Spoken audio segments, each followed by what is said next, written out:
এই যে নামাজ আমি দেখছি আয়েশা, তুমি জানো না এই নামাজ কায়েমের জন্য তায়েফের ময়দানে কত সাহাবায়ে কেরাম জীবন দিয়েছে, দান দান মোবারক শহীদ হয়ে গেছে।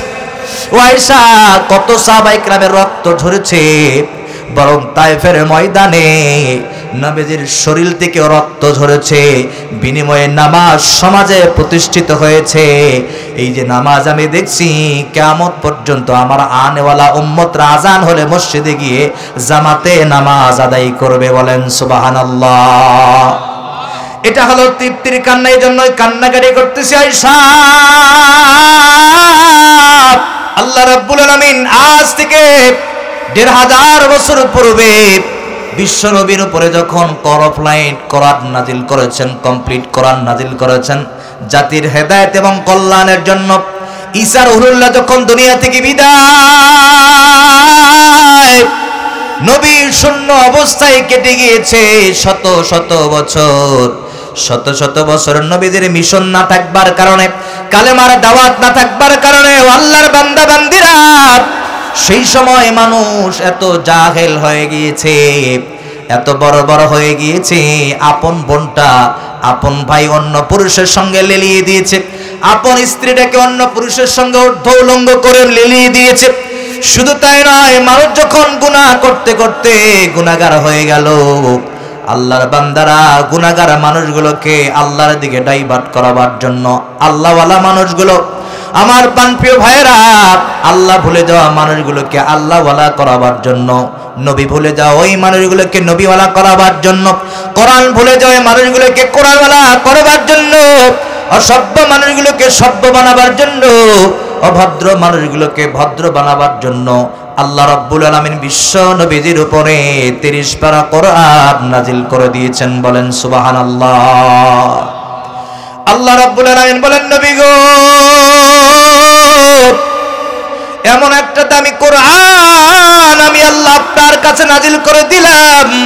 নবী গো, এটা একটা চূড়ান্ত পর্যায়ের ম্যাগনেট। যেমন দুনিয়ার জমিনে একটা ম্যাগনেট কিংবা একটা চুম্বক যদি লোহার কাছে নিয়ে যাওয়া হয়, ওই চুম্বকটা ওই ম্যাগনেটটা লোহাটাকে টানতে থাকে। এই কোরআনের ভিতরে আমি আল্লাহ তাআলা এমন একটা মায়া, এমন একটা মমতা, এমন একটা ভালোবাসা, এমন একটা ম্যাগনেট সেট করে দিয়েছি, নবী গো, হাইওয়ান হারাম করে জানোয়ারের কান পর্যন্ত যদি এই কোরআনের তেলাওয়াতের প্রতিধ্বনি তাদের হৃদয় পর্যন্ত চলে যায়, আমি আল্লাহ বলে দিলাম নিসবতে কোরআন শুনবার কারণে আমি আল্লাহ তাদেরকে কোরআনওয়ালা বানায় দিব। এই জন্য কোরআন নাজিল করে নবীজিকে ১ নম্বর দায়িত্ব দেওয়া হয়েছিল, আতলু আলাইহিম আয়াতিক। আল্লাহু আকবার বলেন। নবী গো, চারটা ডিউটি আমি আল্লাহ আপনাকে দিয়েছি। তার মধ্যে ১ নম্বর দায়িত্ব হলো, যেখানে সুযোগ পাবেন কোরআন থেকে তেলাওয়াত করবেন, আলোচনা করবেন। আমি আল্লাহ বলে দিলাম, যাদের কান পর্যন্ত তেলাওয়াতের প্রতিধ্বনি চলে যাবে, মুহূর্তের ভিতরে আপনার হাতে হাত রেখে কালেমা পড়ে মুসলমান হয়ে যাবে। সুতরাং যেখানে সুযোগ পাবেন কোরআন তেলাওয়াত করবেন, কারণ হলো এই কোরআনটা আমি আল্লাহ তাআলা হেদায়েতের নূর বানায়া দুনিয়াতে পাঠিয়ে দিয়েছি। আল্লাহু আকবার বলেন। নবী গো, দুনিয়ার জমিনে ১০৪ খানা কিতাব আমি আল্লাহ তাআলা নাজিল করেছি।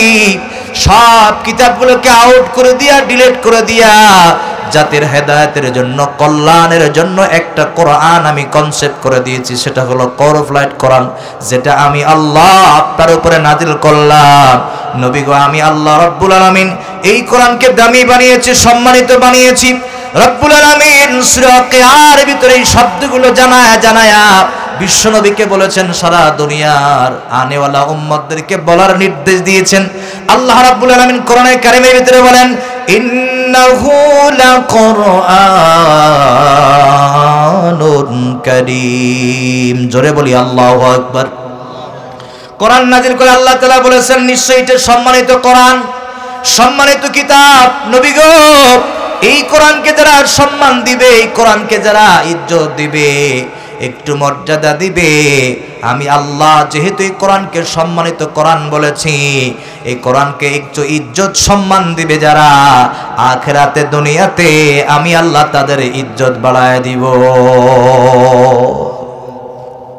সেই কোরআনের ভিতরে আল্লাহ রাব্বুল আলামিন তিনটা নির্দেশ আমাদের জন্য দিয়েছেন। ও গোপালপুরের ভাইরা মায়েরা, যারা পর্দার আড়াল থেকে দেখছেন শুনছেন, মা একটু কানটা লাগায় দেন। আল্লাহ রাব্বুল আলামিন সিরিয়াস তিনটা ওয়াজ নসিহত আমাদের জন্য করেছেন। রাব্বুল আলামিন জানায় দেন, ওয়া'বুদুল্লাহ ওয়া লা তুশরিকু বিহি শাইআ ওয়া বিল ওয়ালিদাইনি ইহসানা। আওয়াজ করে বলবেন, এই কথাগুলো কোরআনের ভিতরে আছে না নাই?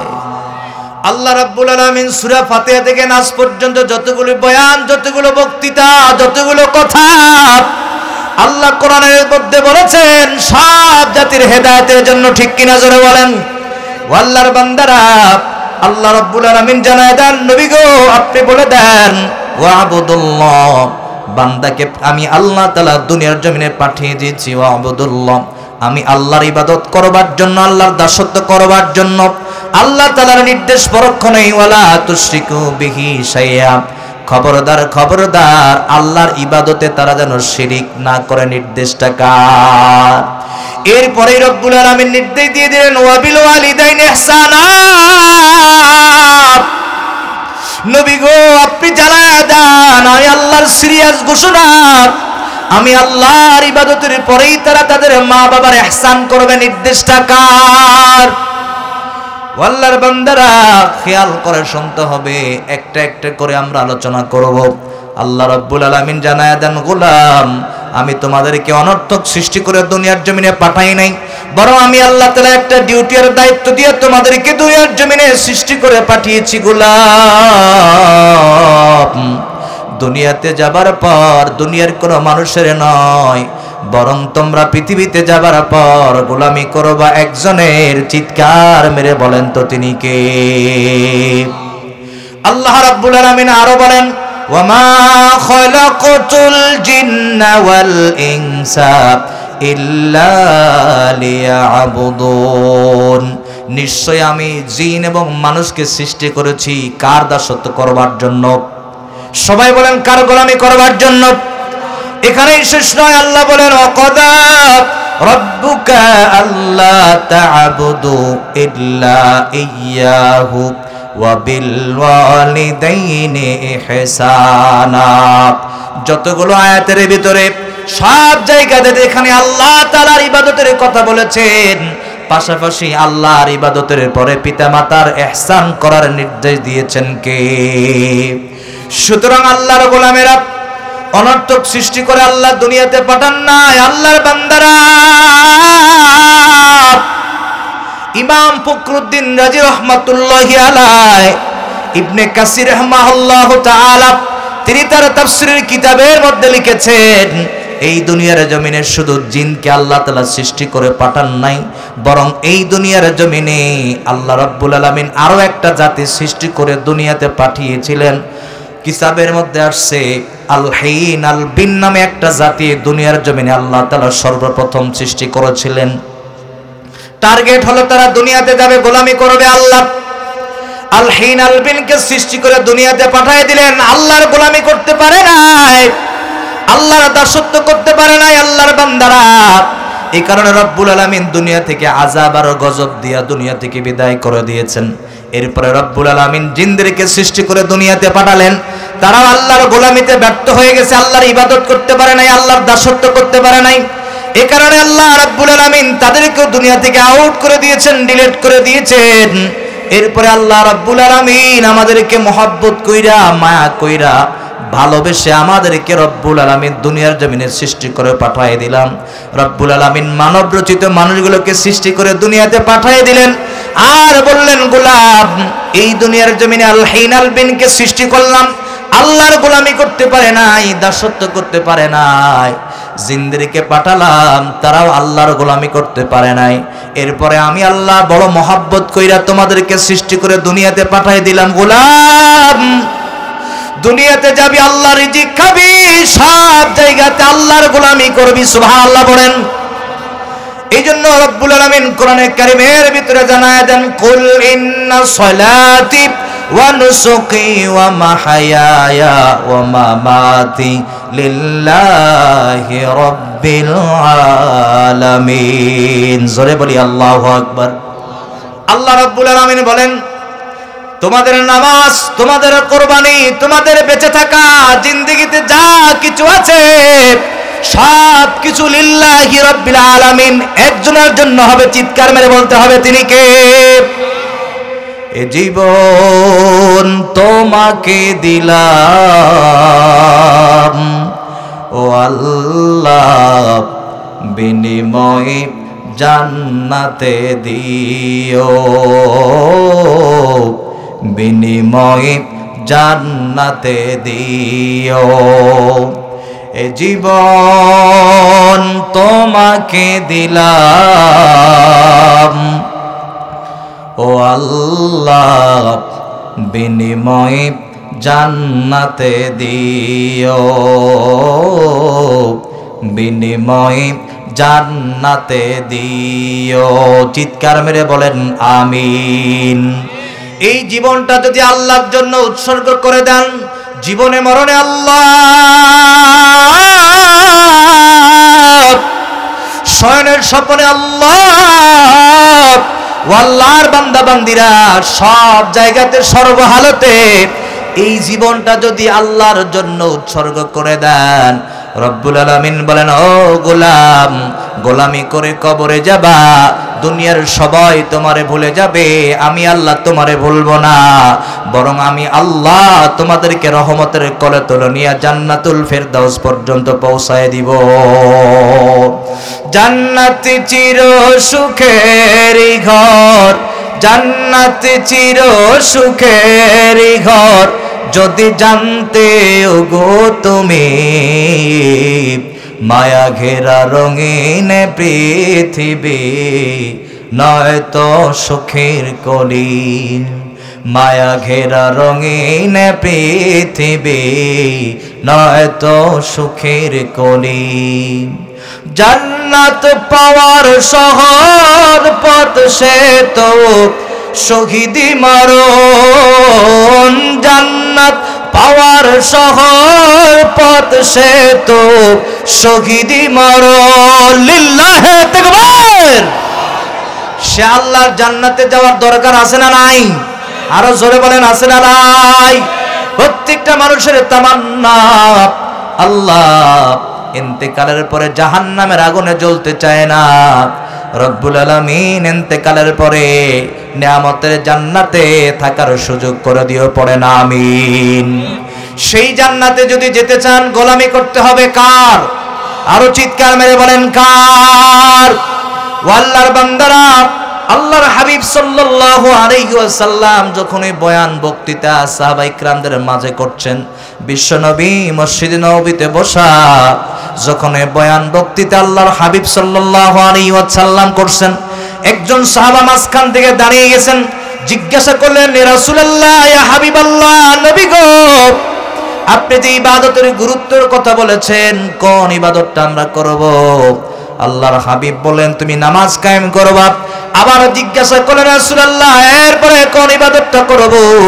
আল্লাহর হাবিব জান্নাতি জবান দ্বারা আবারও বললেন, তুমি নামাজ কায়েম করবা। সুবহানাল্লাহ বলেন। এরপরে আল্লাহর হাবিবের সামনে সাহাবা দাঁড়ায়া তিনবার বললেন, ইয়া রাসূলুল্লাহ, ইয়া হাবিবাল্লাহ, নবী গো, এরপরে কোন ইবাদতটা করব?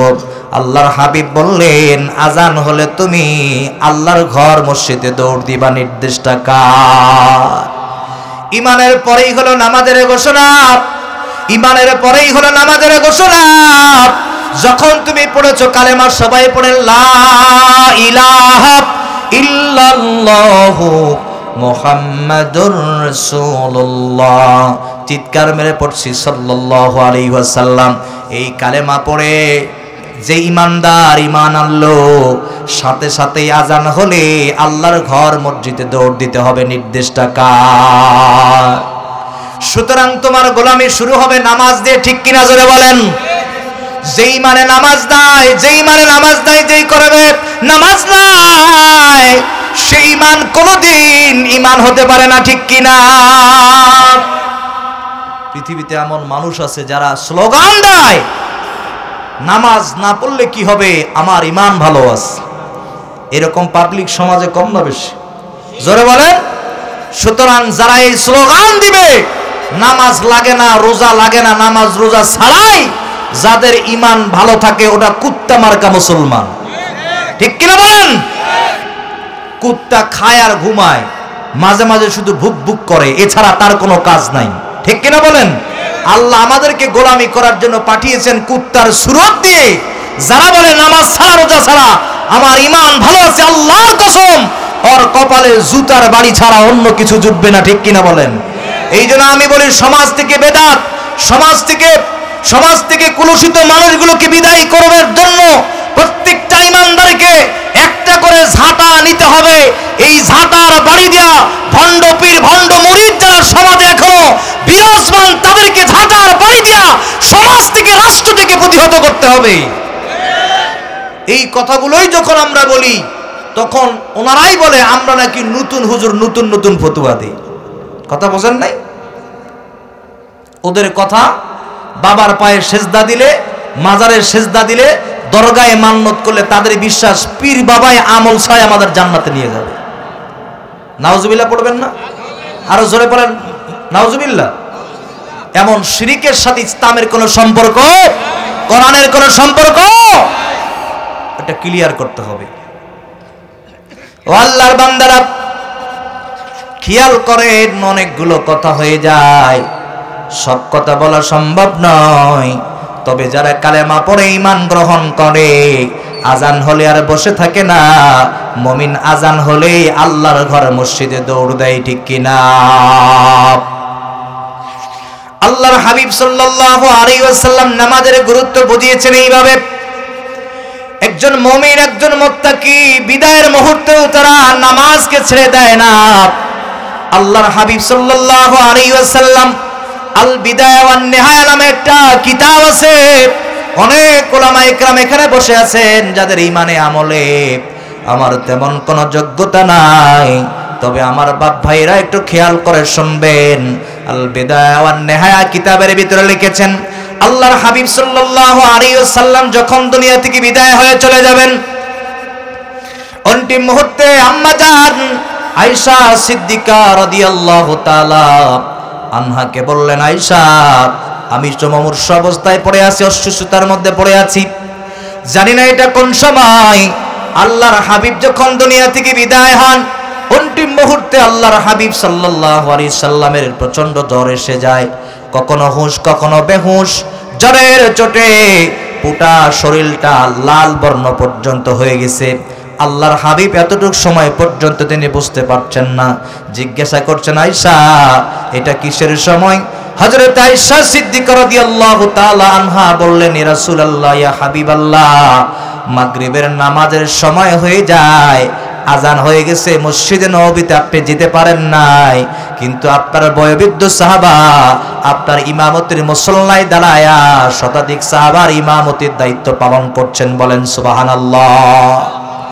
ওদিক দিয়ে সাহাবা ইকরামের কান্নার রোল নেমে যায়, দাড়িগুলো ভিজে টপ টপ করে জমিনে পানিগুলো পড়ে যায়।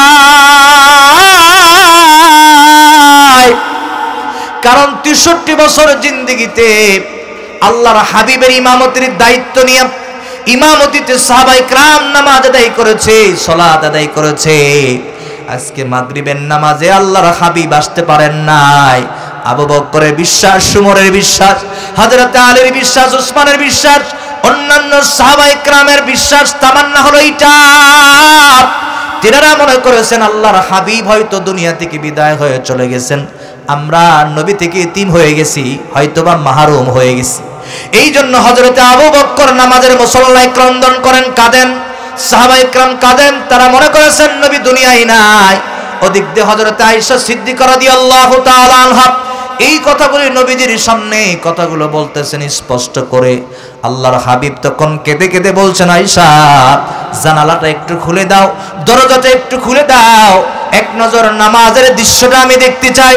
আয়েশা দরজা খুলে দিলেন, জানালা খুলে দিলেন। আল্লাহর হাবিব সাল্লাল্লাহু আলাইহি ওয়াসাল্লাম নামাজের দৃশ্য দেখতেছেন মসজিদে নববীর ভিতরে। নামাজের দৃশ্য দেখলেন, এত বেশি ক্রন্দন করলেন। ছোট বাচ্চারা কষ্ট পেলে যেমন কান্নাকাটি করে, এর চাইতেও বেশি কান্নাকাটি রাসূলুল্লাহ সাল্লাল্লাহু আলাইহি ওয়াসাল্লাম কাঁদছেন। দাড়িগুলো ভিজে, বুকটা পর্যন্ত ভিজে যায়। রাসূলের কান্না দেখে আম্মা জান আয়েশা সিদ্দিকা রাদিয়াল্লাহু তাআলা আনহা নিজেকে ধরে রাখতে পারলেন না, আল্লাহর হাবিবের সামনে কেঁদে দিলেন, বললেন, ও নবী গো, আমি জানতে চাই নামাজের দৃশ্য দেখে এত বেশি কেন কাঁদেন? আল্লাহর হাবিব তখন বলেন, আয়েশা, সব কান্না দুঃখের হয় না, কিছু কিছু কান্না সুখের হয়।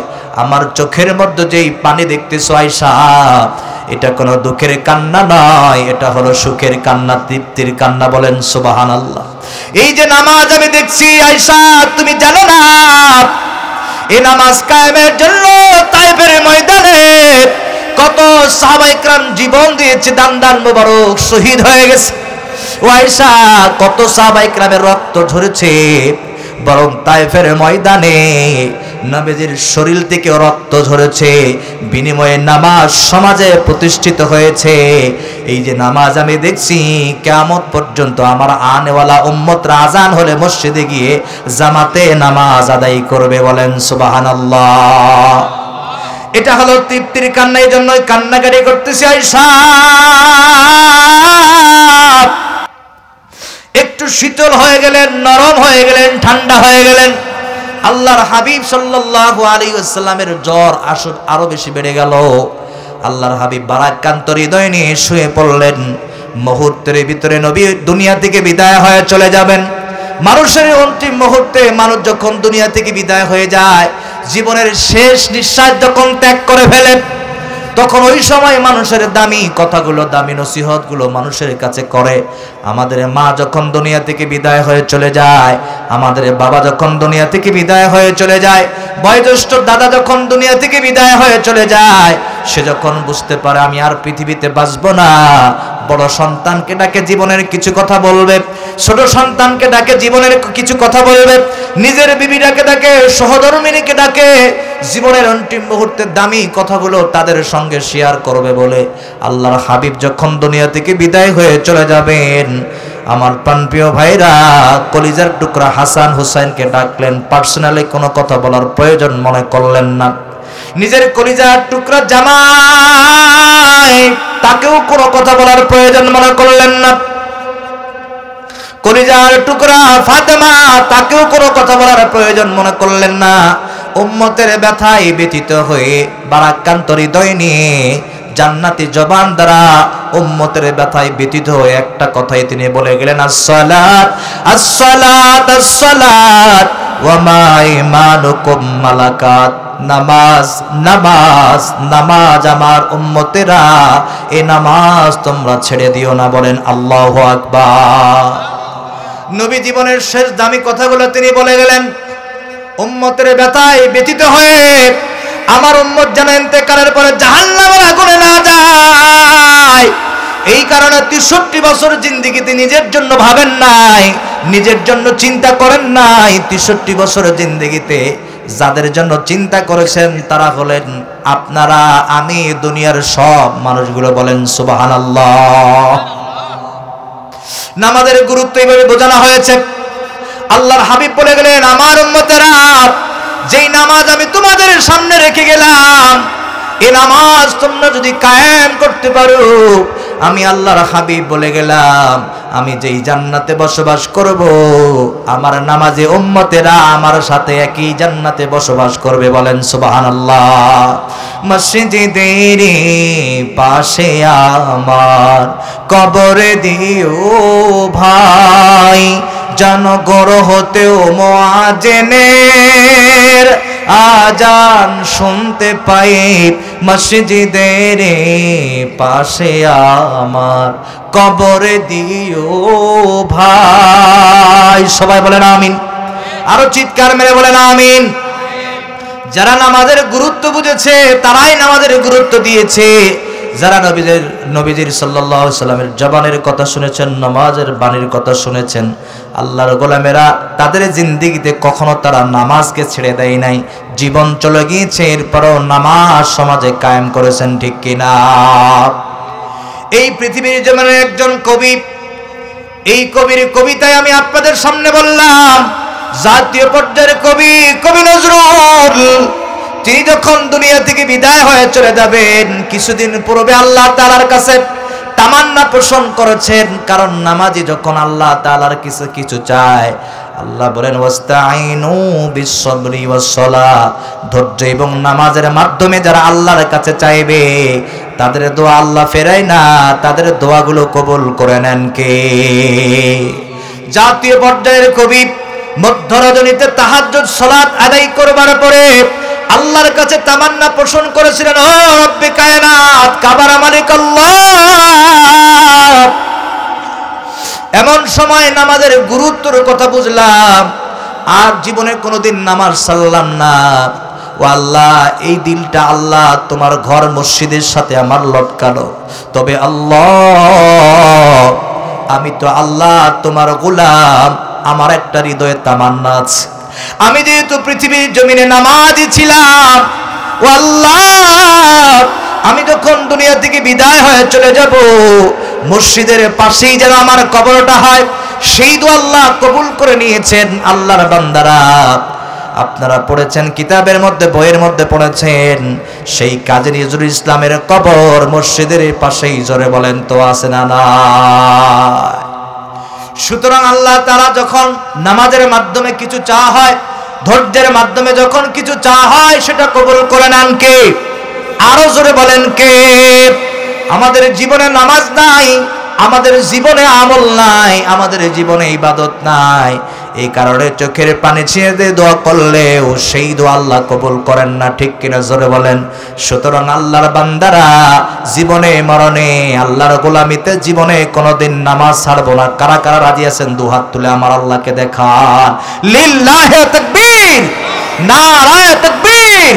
কোনো খালিক নেই তুমি ছাড়া, কোনো মালিক নেই তুমি ছাড়া, এই জীবনে তোমার মতো আপনার কেহ নাই, এখানে ওখানে সবখানে শুধু তোমাকে খুঁজে বেড়াই, তোমার জিকিরে মন হয় তালা লা ইলাহা, জোরে জোরে লা ইলাহা, আরো জোরে লা ইলাহা ইল্লাল্লাহ, লা ইলাহা।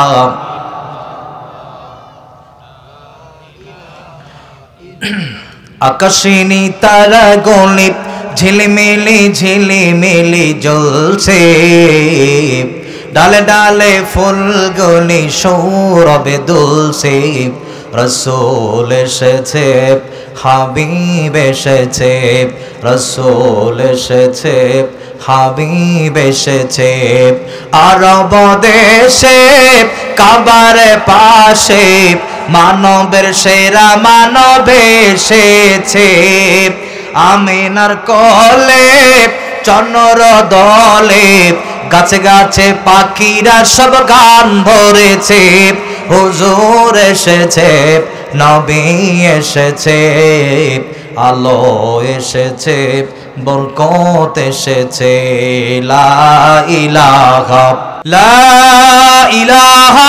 ইল্লাল্লাহু মুহাম্মাদুর রাসূলুল্লাহ। চিৎকার মেরে একবার পড়েন সাল্লাল্লাহু আলাইহি ওয়াসাল্লাম।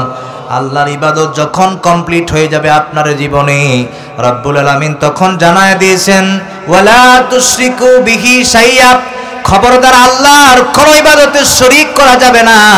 রব্বুল আলামিন জানায় দেন, নবী গো আপনি বলে দেন, দুনিয়াতে বান্দা গুনাহ করবে, আমি আল্লাহর কাছে তওবা করবে, আমি আল্লাহ তাদের জিন্দেগির গুনাহগুলো মাফ করে দিব। কেবল একটা গুনাহ ছাড়া জিন্দেগির সব গুনাহগুলো আমি মাফ করব। শিরিক করবে যারা, শিরিকের গুনাহ আমি আল্লাহ কখনো ক্ষমা করব না। যারাই শিরিক করবে ঈমান বরবাদ হয়ে যাবে, নষ্ট হয়ে যাবে। যারাই শিরিক করবে আমলগুলো নষ্ট হয়ে যাবে।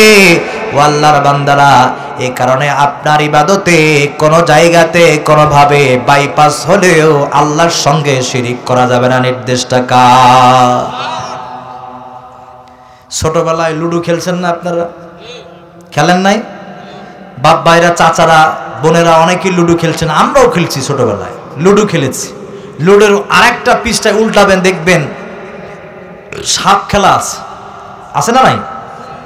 মাঝে মাঝে দেখেন আপনার কুড়িটা 1 2 3 4 5 করতে করতে অনেক দূর পর্যন্ত চলে গেছে, কিন্তু হঠাৎ করে একবার সাপের মুখে যদি আপনি পড়ে যান, আপনার অবস্থা কোথায়, উপরে না নিচে? সবাই বলেন, বোঝেন নাই আমার কথা? সাপের মুখে পড়লে যেমন অবস্থা হয়, একজন মানুষ তার জিন্দেগিতে আল্লাহর গোলামি করছে, ইবাদত করছে, কিন্তু কোনো কারণে আল্লাহর সঙ্গে শিরিক করছে, সাপের মুখে পড়লে যেই অবস্থা হয়, ঠিক সেই অবস্থা হবে। শিরিকের গন্ধ থাকলে, শিরিকের একটু ইবাদত থাকলে পুরা ইবাদত তছনছ করে দিবেন কে? আরো জোরে বলেন কে? এই জন্য খবরদার, আপনার জীবন চলে যাবে কোনোদিন শিরিক করা। প্রাণের ভাইরা, শিরিকের অনেকগুলো সংজ্ঞা আছে, অনেকগুলো ব্যাখ্যা আছে। এই কথাগুলো বলার সুযোগ আমার হাতে নাই, সময় নাই। সময় যেহেতু স্বল্পতা, এই কারণে লম্বা আমি করছি না। তবে একটা নসিহত রব্বুল আলামিন জানায় দিয়েছেন, খবরদার আল্লাহর ইবাদতে কোনো কাজে শিরিক করবে না। আমাদের দেশে সবচেয়ে বড় শিরিক হলো মাজারে মান্নত করা, মাজারে সিন্নি দেওয়া, মাজারে গরু দেওয়া, মাজারে ছাগল দেওয়া, মাজারে মুরগি মান্নত করা। সন্তান আদি হয় না, 10 বছর হয়ে গেছে, 20 বছর হয়ে গেছে, সন্তান হয় না, মাজারে ছাগল দিয়া মান্নত করে আমাদের দেশে আছে না নাই? এখন বলেন, সন্তান দেওয়ার মালিক কে? আল্লাহ। পীর বাবা মনে হয়? সন্তান কি পীর দেয়? সবাই বলেন। পীর ঘুমিয়ে আছে কবরে, তার অবস্থান কোথায় সে নিজেই জানে না, আপনাকে সন্তান দিবে কোথা থেকে? খবরদারে শিরিক করা। আপনি যা চাওয়ার দরকার চাইবেন কার কাছে? আপনার জীবনে দুঃখ বেদনা যা কিছু চাওয়ার প্রয়োজন, চূড়ান্ত পর্যায়ে বিপদগ্রস্ত হয়ে গেছেন, চাইবেন কার কাছে? এই দুনিয়ার হারামখোর হাইওয়ান যারা নবী বিদ্বেষী, আল্লাহ বিদ্বেষী আইন করেছিল, তারা অন্ধকার রজনীতে আল্লাহর কাছেই চেয়েছেন, মানুষের কাছে চান নাই, ঠিক না? মিস্টার ফেরাউন, তিনি অন্ধকারে নিজেকে খোদা দাবি করেছেন, তারপরে অন্ধকারে আল্লাহর কাছে বলে, আল্লাহ আমি জানি আমি নকল খোদা, আসল খোদা আমি নই, আসল খোদা তো আপনি। এভাবে তিনি আল্লাহর কাছে চাইতেন, ক্রন্দন করতেন। ও আল্লাহর বান্দারা, কি হলো আমাদের ঈমান আছে, আমল আছে, আমরা কালেমা পড়লাম, তারপরেও কেন আমরা মাজারে মান্নত করে আমাদের জীবনগুলো নষ্ট করে দিলাম? আমার মায়েরা যারা শুনছেন দেখছেন, মা কানটা লাগায় দাও, আমারে সন্তান হয় না, স্বামীর সঙ্গে ভালো আন্ডারস্ট্যান্ডিং নাই, খবরদার খবরদার। পীরের কাছে চাইবেন না, মাজারে চাইবেন না। যা কিছু চাওয়ার দরকার চোখের পানি ফেলে আল্লাহর কাছে চাইবেন। চোখের পানিগুলো নাকের ডগাতে আসার পূর্বে আপনার দোয়াগুলো কবুল করে নেবেন কে? এই জন্য আল্লাহ তাআলার যতগুলো গুণবাচক নাম আছে, তোর মধ্যে সবচাইতে একটা ভালো নাম, প্রত্যেক নামগুলো আল্লাহ তাআলা কত সুন্দর করে ব্যবহার করার নির্দেশ আমাদেরকে দিয়েছেন। তবে আমরা দুর্বল ইমানদার হিসাবে একটা নাম সব সময় বলি, তিনি হলেন রহমান, তিনি হলেন রহিম। সেই রহমানের কাছে যখন কেউ চাইবে, শ্রেষ্ঠ রহমান সাথে সাথেই আমাদেরকে ভরপুর করে দিয়ে দিবেন।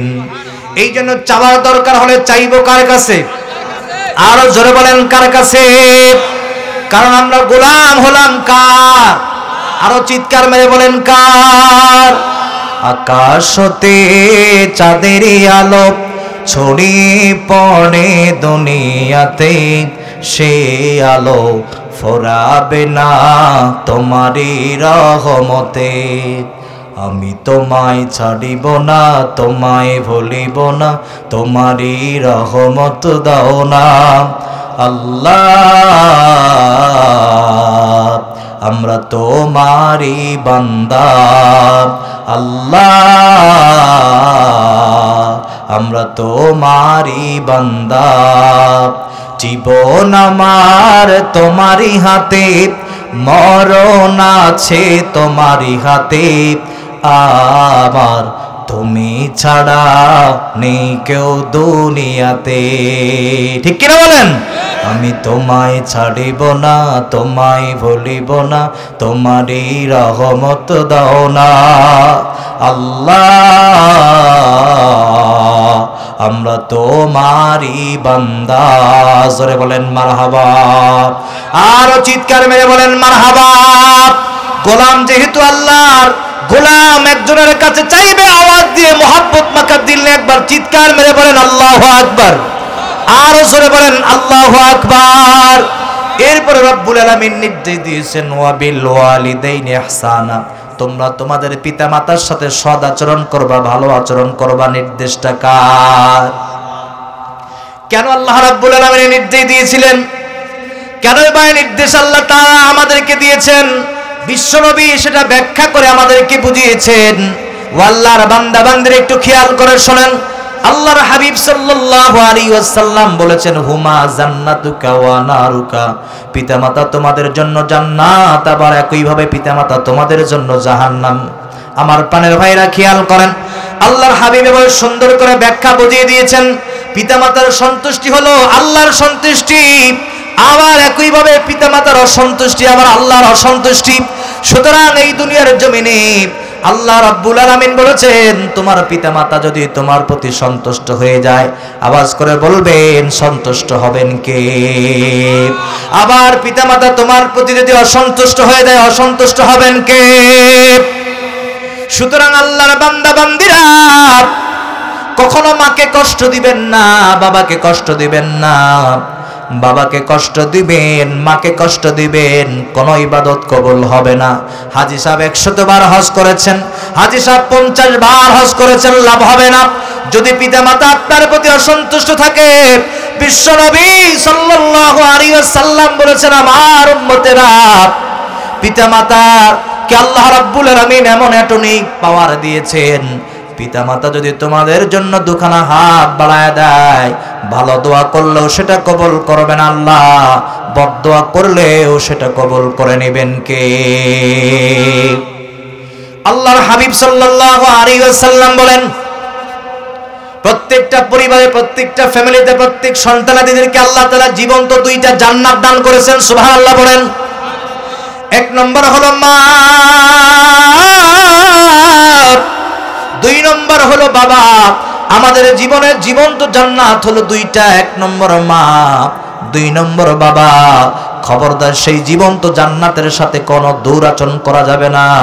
এই 2টা জান্নাতের সঙ্গে ভালো আচরণ করবে যারা, রব্বুল আলামিন তাদেরকে ইন্তেকালের পরে জান্নাতে মেহমান হিসেবে ঘোষণা দিয়েছেন। বলেন সুবহানাল্লাহ। এই জন্য আল্লাহর হাবিব বলেছেন খবরদার মার সঙ্গে দুরাচরণ করবে না, মার সঙ্গে খারাপ আচরণ করবে না। মার হক সম্পর্কে যখন আল্লাহর হাবিব বয়ান করতেছিলেন, অশ্রু ভিজা পানিগুলো টপ টপ করে জমিনে পড়ছেন। সাহাবায়ে কেরামের মধ্যখান থেকে একজন সাহাবা সেদিন দাঁড়িয়ে বলেছিল ইয়া রাসূলুল্লাহ, ইয়া হাবিবাল্লাহ, নবী গো, আমি মাকে ভালোবাসি, বাবাকে ভালোবাসি, আমি আমার জীবদ্দশায় মা বাবার হক আদায় করতে চাই। ইয়া রাসূলুল্লাহ, ইয়া হাবিবাল্লাহ, নবী গো, আমার শরীরের তাজা চামড়াগুলো সিলে সিলে মা বাবার জন্য জুতা জোড়া স্যান্ডেল বানায় দেই, তবে কি পিতামাতার হক আদায় করা সম্ভব হবে? আল্লাহর হাবিব সেদিন দুঃখ করে বলেছিল আমার সাহাবারা, একদিন নয়, 2 দিন নয়, কিয়ামত পর্যন্ত হায়াত যদি আল্লাহ তোমাদের বাড়ায় দেয়, আর কিয়ামত পর্যন্ত জুতা স্যান্ডেল যদি মা বাবার জন্য বাড়ায় দাও, নিজের চামড়াগুলো ছিলে ছিলে, আল্লাহর কসম, আল্লাহর কসম, আল্লাহর কসম, এরপরও পিতামাতার হক আদায় করা সম্ভব হবে না। বলেন সুবহানাল্লাহ। মাকে কষ্ট দিয়েছো, জীবন বরবাদ হয়ে যাবে। বাবাকে কষ্ট দিয়েছো, ব্যবসায় সফলতা আসবে না, চাকরি জীবনে সফলতা আসবে না। হে আল্লাহর বান্দারা, জানি না কারা মা নাই, কারা বাবা নাই, অন্ধকারে কবরে ঘুমায়। মাকে কষ্ট দিয়েছি, বাবাকে কষ্ট দিয়েছি, জীবনে কোনোদিন মা বাবার কাছ থেকে ক্ষমা নিতে পারে নাই, সেই জনম দুঃখিনী মা বাবা কবরে ঘুমায়। ও আল্লাহর গোলামেরা, মা বাবাকে অসন্তুষ্ট করেছো, দুঃখ দিয়েছো, তারা আজকে কবরে কেমনে মা বাবার কাছ থেকে ক্ষমা নিবা?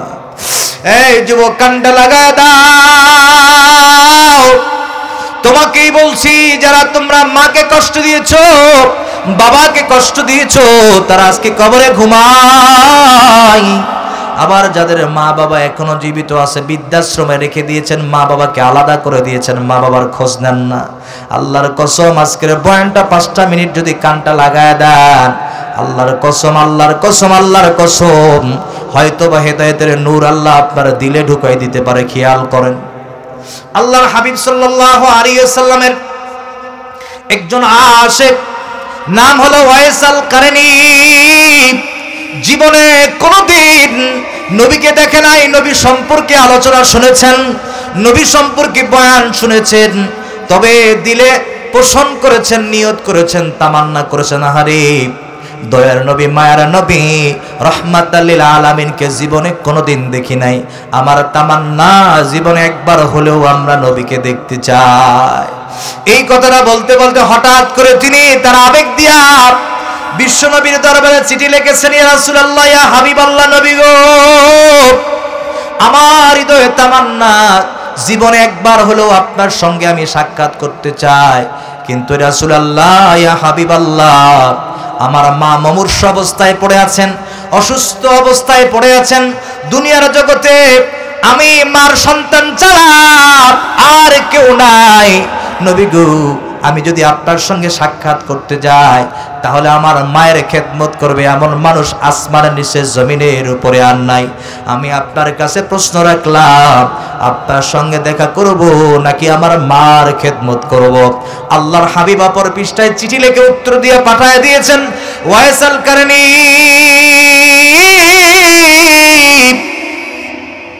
জীবনে বেঁচে থাকলে দেখা হবে দুনিয়ায়, না হলে আখিরাতের ময়দানে। কিন্তু খবরদার, খবরদার, মারে কষ্ট দিবি না।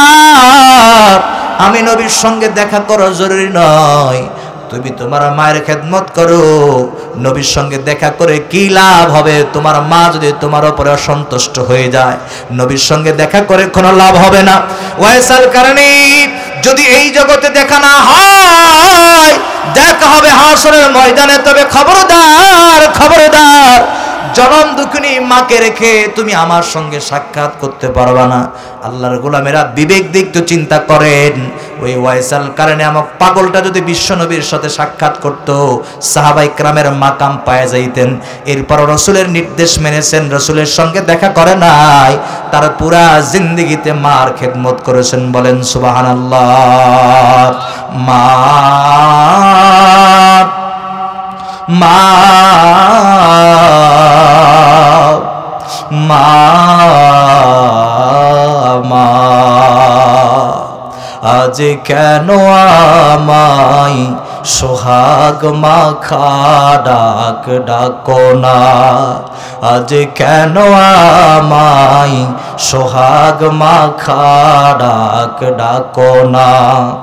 মায়ারা চল দিয়ে কেন আমায় তুমি, মায়ারা চল দিয়ে কেন আমায় তুমি জড়াও না? আজ কেন আমায় সোহাগ মাখা ডাক ডাকো না? মা মা মা মা, কোথায় হারিয়ে গেলে তুমি? সারাটি ভুবন খুঁজি আমি, মা বলে এত ডাকি, মা বলে এত ডাকি, ডাকি শুনতে পাও না? আজ কেন আমায় সোহাগ মাখা ডাক ডাকো না? মা মা মা মা, লিল্লাহে তাকবীর। আমার ভাইরা মায়েরা, খেয়াল করেন সেই ওয়াইস আল কারণী মার খেদমত করার কারণে রব্বুল আলামিন দুনিয়ার জগতে এত বেশি দাম বাড়ায় দিয়েছেন, তার ইজ্জতের কদর বাড়িয়ে দিয়েছেন। আল্লাহ রাব্বুল আলামিন মার খেদমত করার কারণে দুনিয়াতে রব্বুল আলামিন তাকে মুস্তাজাবুদ দাওয়া বানিয়ে দিয়েছেন। বলেন আলহামদুলিল্লাহ। এই কারণে আল্লাহর হাবিব সাল্লাল্লাহু আলাইহি ওয়াসাল্লাম যখন দুনিয়া থেকে বিদায় হয়ে চলে যাবেন, তার অনেকদিন পূর্বে একজন সাহাবা, জলিল কদর সাহাবা সাইয়েদনা ওমর রাদিয়াল্লাহু তাআলা আনহুকে একদিন ডাকলেন, বললেন, ওমর আমি তোমাকে একটা কথা বলতে চাই, বলো রাখবানি? সাইয়েদনা ওমর বললেন, রাসূলুল্লাহ ইয়া হাবিবাল্লাহ, যেদিন থেকে আমি ঈমান গ্রহণ করেছি সেদিন থেকে আপনার আদর্শ গ্রহণ করে নিয়েছি। ইয়া রাসূলুল্লাহ আপনি একটা কথা বলবেন আমি মানব না, সেটা তো কখনোই হতে পারে না। কিতাবের মধ্যে আসছে আল্লাহর হাবিব সাল্লাল্লাহু আলাইহি ওয়াসাল্লাম ওমরের কানে কানে বললেন, ওমর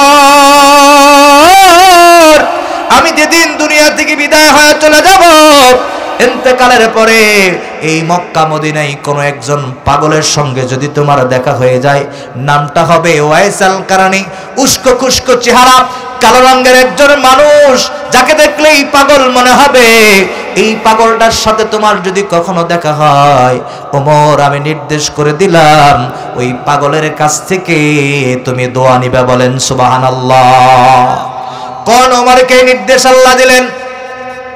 যেই মোর রাস্তা দিয়ে একদিন গেলে শয়তান কমপক্ষে কয়দিন যায় না? চিৎকার মেরে বলেন কয়দিন যায় না?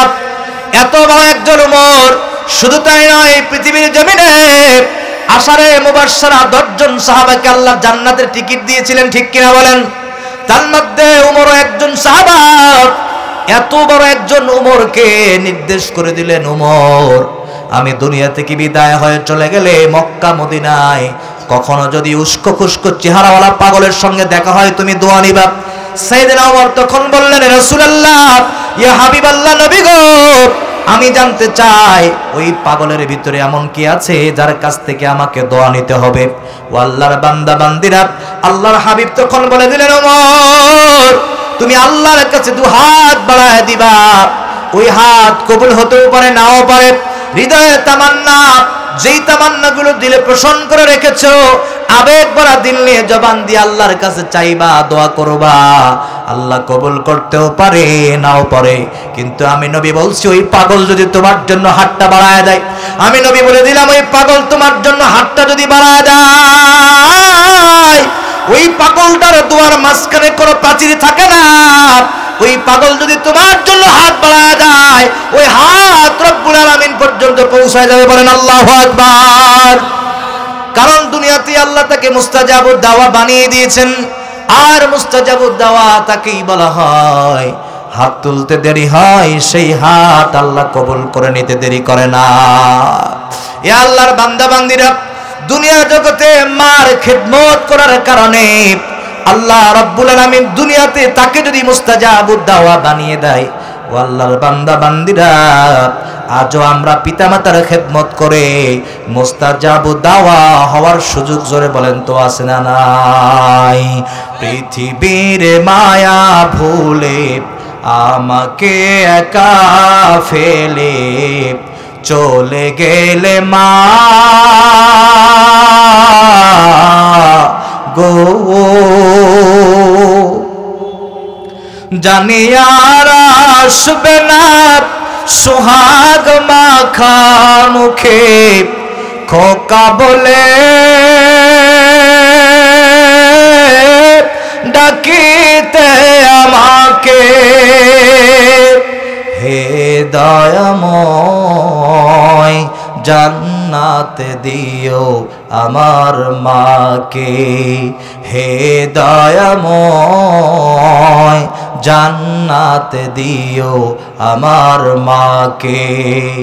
কষ্ট করিয়া মা গর্ভে ধরিয়া কত জ্বালা সয়েছ মা নিদ্রা ছাড়ি, জানি আর আসবে না সুহাগ মাখা মুখে খোকা বলে ডাকিতে আমাকে হে দয়াময় জান্নাতে দিও আমার মাকে পৃথিবীর মায়া ভুলে আমাকে একা করে চলে গেলে মা গো জানি আর আসবে না সুহাগ মাখা মুখে খোকা বলে ডাকিতে আমাকে হে দয়াময় জান্নাত দিও আমার মাকে হে দয়াময় জান্নাত দিও আমার মাকে জোরে বলেন আমিন আর জোরে বলেন আমিন ও আল্লাহ এমন মা এমন বাবা যারা দুনিয়ায় নাই ওই মা বাবার কবরগুলো জান্নাতের টুকরা আল্লাহ বানায় দেন পড়েন আমিন